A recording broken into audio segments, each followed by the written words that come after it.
ಮಾಧ್ಯಮದ ಸ್ನೇಹಿತರಿಗೆ ನಾನು ಮೊದಲಿಗೆ ಕರ್ನಾಟಕ ಸರ್ಕಾರವನ್ನು ವಿಶೇಷವಾಗಿ ಕೈಗಾರಿಕೆ ಮತ್ತು ಮೂಲಭೂತ ಸೌಕರ್ಯ ಅಭಿವೃದ್ಧಿ ಸಚಿವರಾದ ಎಂ.ಬಿ. ಪಾಟೀಲ್ರಿಗೆ ಭಾರತ ಸರ್ಕಾರದ ಪರವಾಗಿ ರೈಲ್ವೆ ಇಲಾಖೆ ಪರವಾಗಿ ನಾನು ಅಭಿನಂದನೆ ಸಲ್ಲಿಸಿದೆ. ನನಗೆ ಹೋದ ವಾರ ನಮ್ಮ ರೈಲ್ವೆ ಸಚಿವರಾದ ಸನ್ಮಾನ್ಯ ಅಶ್ವಿನಿ ವೈಷ್ಣವ್ ಅವರು ನಾವು ವಂದೇ ಭಾರತ್ ಟ್ರೈನ್ನ ಸ್ಲೀಪಿಂಗ್ ಕೋಚನ್ನು ನೋಡೋದಕ್ಕೋಸ್ಕರವಾಗಿ ಬೆಂಗಳೂರಿಗೆ ಬಂದಿದ್ವಿ. ಅದಾದಮೇಲೆ ರೈಲ್ವೆ ಇಲಾಖೆಯ ಅನೇಕ ಯೋಜನೆಗಳನ್ನು ಚರ್ಚೆ ಮಾಡಿ ನಮ್ಮ ಕೇರೈಡ್ನ MD ಅವರು ನನಗೆ ಒಂದು 5 ನಿಮಿಷ ತಾವು ಮಂತ್ರಿಗಳನ್ನು ಭೇಟಿ ಮಾಡಿಸಿ ಅಂದಾಗ ನಾನು 1.5 ಗಂಟೆ ನಾವು ಏರ್ಪೋರ್ಟಲ್ಲಿ ಇರ್ತೀವಿ. ಉತ್ತರ ಪ್ರದೇಶದ 1-2 ರೈಲು ಯೋಜನೆಗಳನ್ನು ಇಲ್ಲಿಂದಲೇ ವಿಡಿಯೋ ಕಾನ್ಫರೆನ್ಸಲ್ಲಿ ಮಾಡ್ತಾಯಿದ್ದೀವಿ. ನಮ್ಮ ಮಂತ್ರಿಗಳು ಅಲ್ಲೇ ಇರ್ತಾರೆ, ಬನ್ನಿ ಅಂದ್ವಿ. ಮಾತಾಡಿದಾಗ ನಾನು ಮತ್ತು ಅವರು ಎಂ.ಬಿ. ಪಾಟೀಲ್ ಏನು, ಅವ್ರ ಇತಿಹಾಸ ಏನು, ಕೆಲವಾರು ವಿಚಾರಗಳನ್ನು ನನ್ನದಾದಂಥ ಸ್ನೇಹಪರವಾದ ಭಾವನೆಗಳನ್ನು ವ್ಯಕ್ತಪಡಿಸಿದಾಗ ಸನ್ಮಾನ್ಯ ರೈಲ್ವೆ ಮಂತ್ರಿಗಳು ಹಾಗಾದರೆ ತಾವು ಅವ್ರ ಹತ್ರ ಕುಳಿತುಕೊಂಡು ಚರ್ಚೆ ಮಾಡಿ ಈ ಯೋಜನೆಗಳಾಗಿರಬಾರ್ದು, ಇದನ್ನು ಕಾರ್ಯರೂಪಕ್ಕೆ ತರ್ತಕ್ಕಂಥದ್ದಕ್ಕೆ ಪ್ರಧಾನಮಂತ್ರಿಗಳ ಸನ್ಮಾನ್ಯ ನರೇಂದ್ರ ಮೋದಿಯವರ ಒಂದು ದೂರದೃಷ್ಟಿಯ ಚಿಂತನೆಯಲ್ಲಿ ಅವರೇ ಸ್ವತಃ ಇದನ್ನು ಯೋಜನೆಯನ್ನು 20/6/2022ರಲ್ಲಿ ಅಡಿಗಲ್ಲು ಹಾಕಿದ್ರು. ಅದಾದಮೇಲೆ ಟೆಂಡರ್ ಆಗಿತ್ತು. ಈ ಯೋಜನೆ ವೆಚ್ಚ 15,767 ಕೋಟಿ ರೂಪಾಯಿ. ಇದರಲ್ಲಿ 20% ರಾಜ್ಯ ಸರ್ಕಾರ, 20% ಕೇಂದ್ರ ಸರ್ಕಾರ, ಇನ್ನು 60% ನಾವು ಸಾಲವನ್ನು ತೆಗೆದುಕೊಂಡು ಯೋಜನೆಯನ್ನು ಮಾಡೋದು ಅಂತ ಅನ್ನೋ ದೃಷ್ಟಿಯಿಂದ ಇದನ್ನು ತಗೊಂಡ್ವಿ. ಇದನ್ನು ನಾವು ಮೇ 26ವರೆಗೆ 1,026 ಕೋಟಿ ರೂಪಾಯಿ ಖರ್ಚಾಗಿದೆ. ಕೇಂದ್ರ ಸರ್ಕಾರ 500 ಕೋಟಿ ರೂಪಾಯಿ ಬಿಡುಗಡೆ ಮಾಡಿದೆ. ಬಾಕಿದು ರಾಜ್ಯ ಸರ್ಕಾರವು ಕೂಡ ಆ ವೆಚ್ಚವನ್ನು ಭರಿಸಿದೆ. ಈ ಸಾರಿ ರಾಜ್ಯ ಸರ್ಕಾರ ಸಬರ್ಬನ್ ರಾಜ್ಯ ಸರ್ಕಾರ 400 ಕೋಟಿ ರೂಪಾಯಿ ಇಟ್ಟಿದೆ. ನಾವು 300 ಕೋಟಿ ಇಟ್ಟಿದ್ದೀವಿ, 350 ಕೋಟಿ ಇಟ್ಟಿದ್ದೀವಿ. ನನಗನ್ನಿಸ್ತದೆ ಈ ವರ್ಷ ಇದಕ್ಕೆ ಇನ್ನೂ ಕೂಡ ಹೆಚ್ಚಿನ ಹಣವನ್ನು ಬಿಡುಗಡೆ ಮಾಡಬೇಕಾಗಿದೆ. ರಾಜ್ಯ ಸರ್ಕಾರ ಅದಕ್ಕೆ ಹಿತಿಮಿತಿಯನ್ನು ನೋಡಿಕೊಂಡು ಸನ್ಮಾನ್ಯ ಮಂತ್ರಿಗಳು ಅವರ ಅನುಭವವನ್ನು ಹಂಚ್ಕೊಂಡಾಗ ನಮ್ಮ ಪಾಲಿನ ಹಣವನ್ನು ತಕ್ಷಣವೇ ಇನ್ನೂ ಜಾಸ್ತಿ ಆದರೂ ಕೂಡ ಅದು ಬಿಡುಗಡೆ ಮಾಡೋದಕ್ಕೆ ನಾನು ಸನ್ಮಾನ್ಯ ಸಚಿವರ ಹತ್ರ ಮತ್ತು ನಮ್ಮ ಬೋರ್ಡ್ನಲ್ಲಿ ಕನ್ವಿನ್ಸ್ ಮಾಡಿ ಅದನ್ನು ಮಾಡಿಸ್ತಕ್ಕಂಥ ಕೆಲಸವನ್ನು ನಾವು ಮಾಡ್ತೀವಿ. ನನಗೊಂದು ಸಂತೋಷ ಆಗಿದ್ದು, ಇವತ್ತು 2 ತುಂಬ ಜವಾಬ್ದಾರಿಯಾದ ತೀರ್ಮಾನವನ್ನು ತೆಗೆದುಕೊಂಡಿದ್ದೀವಿ. ಇಬ್ಬರು ಮಂತ್ರಿಗಳು ಸೇರಿ ಎಲ್ಲ ಅಧಿಕಾರಿಗಳ ಸಮಕ್ಷಮದಲ್ಲಿ 148 ಕಿಲೋಮೀಟ್ರು ಈ ಒಂದು ಸಬರ್ಬನ್ ರೈಲು ಯೋಜನೆ ಸನ್ಮಾನ್ಯ ಪ್ರಧಾನಮಂತ್ರಿಗಳು ಅಡಿಗಲ್ಲನ್ನು ಹಾಕಿದ್ದು. ನಾವು ಇವಾಗ 2 ಮತ್ತು 4ನೇ ಹಂತದ 2 ಯೋಜನೆಗಳಿಗೆ 70 ಕಿಲೋಮೀಟರ್ ದೂರದ ಸಬರ್ಬನ್ ರೈಲನ್ನು ಡಿಸೆಂಬರ್ 2026ಕ್ಕೆ ನಾವು ಲೋಕಾರ್ಪಣೆಯನ್ನು ಮಾಡ್ತೀವಿ ಅನ್ನೋದನ್ನು ಇವತ್ತು ನಿಮ್ಮ ಮೂಲಕ ಬೆಂಗಳೂರು ಮಹಾಜನತೆಗೆ ತಿಳಿಸೋದಕ್ಕೆ, ರಾಜ್ಯದ ಜನತೆಗೆ ತಿಳಿಸೋದಕ್ಕೆ ನಾವಿಬ್ಬರು ಕೂಡ ಇವತ್ತು ಅದಕ್ಕೆ ತಂದೆ ಆದಂಥ ತೀರ್ಮಾನವನ್ನು ನಾವು ಮಾಡಿದ್ದೀವಿ. ಈ ಕಾರಿಡಾರ್ನಲ್ಲಿ ಬೈಯಪ್ಪನಹಳ್ಳಿ, ಚಿಕ್ಕಬಾಣಾವರ ಮತ್ತು ರಾಜನಕುಂಟೆ ಹಾಗೂ ಇನ್ನಿತರೆ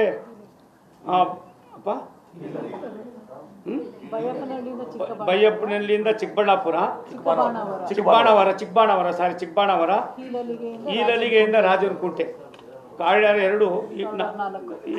ಈಲಲಿಗೆಯಿಂದ ರಾಜನಕುಂಟೆ ಇದೆರಡರಿಂದ 26 kilometre, corridor 4, Heelalige Rajanakunte 48 kilometre, ಇನ್ನೊಂದು ಬೈಯಪ್ಪನಹಳ್ಳಿ ಚಿಕ್ಕಬಾಣಾವರ 26 ಕಿಲೋಮೀಟ್ರ್, 72 ಕಿಲೋಮೀಟ್ರನ್ನ ನಾವು ಕೊಡ್ತಾ ಇದ್ದೀವಿ.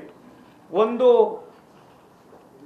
ಬೆಂಗಳೂರಿನ ಇವತ್ತಿನ ಜನಸಂದಣಿ ಮತ್ತು ಜಾಗವನ್ನು ಬಿಡಿಸ್ಕೊಳ್ಳೋದಾಗಲಿ, ರೈಲ್ವೆ ಇಲಾಖೆ ಜೊತೆಗೆ, ಮೆಟ್ರೋನವ್ರ ಜೊತೆಗೆ, BDA ಜೊತೆಗೆ, ಮತ್ತು ಬೇರೆ ಬೇರೆ ರೆವಿನ್ಯೂನವ್ರ ಜೊತೆಗೆ, BBMP ಅವ್ರ ಜೊತೆಗೆ ಒಂದು ರೀತಿಯ ಬಾಂಧವ್ಯವನ್ನು ಬೆಳೆಸಿ ಸನ್ಮಾನ್ಯ ಮೂಲಭೂತ ಸೌಕರ್ಯ ಮತ್ತು ಕೈಗಾರಿಕಾ ಮಂತ್ರಿಗಳು ಅವರ ಅನುಭವವನ್ನು ಹಂಚ್ಕೊಂಡಿದ್ದಾರೆ. ನನಗನ್ನಿಸ್ತದೆ ಈ 72 ಕಿಲೋಮೀಟರ್ ದೂರವನ್ನು 26 ಡಿಸೆಂಬರ್ ಒಳಗಡೆ ಬಿಡುಗಡೆ ಮಾಡ್ತೀವಿ. ಇದು ಭಾರತ ಸರ್ಕಾರ ಮತ್ತು ರಾಜ್ಯ ಸರ್ಕಾರ 2 ಸರ್ಕಾರಗಳು ಸಮನ್ವಯತೆಯಿಂದ ಕೆಲಸ ಮಾಡಿದ್ರೆ ಯಾವ ರೀತಿ ನಾವು ಮೆಸೇಜನ್ನು ಕೊಡ್ಬೋದು ಅನ್ನೋದಕ್ಕೆ ಒಂದು ಉದಾಹರಣೆ ಆಯ್ತದೆ. ಮತ್ತು ಈ ಕೆಲಸವನ್ನು ಮಾಡೋದಕ್ಕೆ ನಮ್ಮ ಜೊತೆಯಲ್ಲಿ ಕೈ ಜೋಡಿಸಿರ್ತಂಥ ಕರ್ನಾಟಕ ಸರ್ಕಾರವನ್ನು ವಿಶೇಷವಾಗಿ ಸನ್ಮಾನ್ಯ MB ಪಾಟೀಲ್ರ ನಾನು ಅಭಿನಂದಿಸ್ತೀನಿ. Thank you. ಮತ್ತೆ ಬೇರೆದೆಲ್ಲವನ್ನು ಕೂಡ ಮುಂದಿನ ದಿನಗಳಲ್ಲಿ ತಿಳಿಸ್ತೀನಿ. ಸರ್ ಒಂದು ನಿಮಿಷ, ಈಗ ನಿಮ್ದೇ ಕ್ಯಾಪ್ಟನ್ ಅರ್ಜುನ್ ಕೊಂದಿದ್ದು ಯಾರು? ಅವ್ರ ನರೇಟಿವ್ ಎಲ್ಲಿಗೆ ತಂದಿಟ್ಟಿದ್ದಾರೆ ಅಂತಂದ್ರೆ ಸಂಪತ್ತನ್ನ ಹಂಚಿಬಿಡೋದು ಅಂತ. ಇದು ಸ್ಟುಡಿಯೋ ಟಿಪ್ಪು ಜಯಂತಿ ಮಾಡಕ್ಕೆ ಅವ್ರಿಗೆ ಖಂಡಿಸಿದ್ರು. Very nice. ಯಾರು ತಪ್ಪು ಮಾಡಿರೋದಿಲ್ಲಿ? ಓಲೈಕೆ ಹೇಳಿಕೆ ಇದು ಅಂತ ಹೇಳಿ ಯಾಕೆ ಪರಿಗಣಿಸಬಾರದು? I.N.I. ಕಿಚ್ಚಕ್ಕಲ್ಲ ಇದು ವೇದಿಕೆ. ಇದು ಫೋಟೋ ಎಲ್ರಿಗೂ ಒಂದು ಟೈಮ್ ನಿಮ್ಮ ಸಮಯ ಮುಗಿದಿದೆ. ಅವ್ರು ಹೇಳೋಕ್ಕಿಂತ ಮುಂಚೆನೆ ಹೇಗೆ ಪ್ರತಾಪ್ ಸಿಂಹ ಪಾಸ್ ಕೊಟ್ಟಿದಂತ ಆಗ್ಲಿ ಡಿಕ್ಲೇರ್ ಆಗೋಗಿತ್ತು ಅಂತ ನನಗೊಂದು ಡೌಟ್ ಬಂತು. ಸಾಕು ನಿಲ್ಸಿ. ಕೆಟ್ಟ ಪದ ಬಳಕೆ ಕಾಂಪಿಟೇಷನ್ ಇಟ್ಟಿಲ್ಲ ನಾವಿಲ್ಲಿ.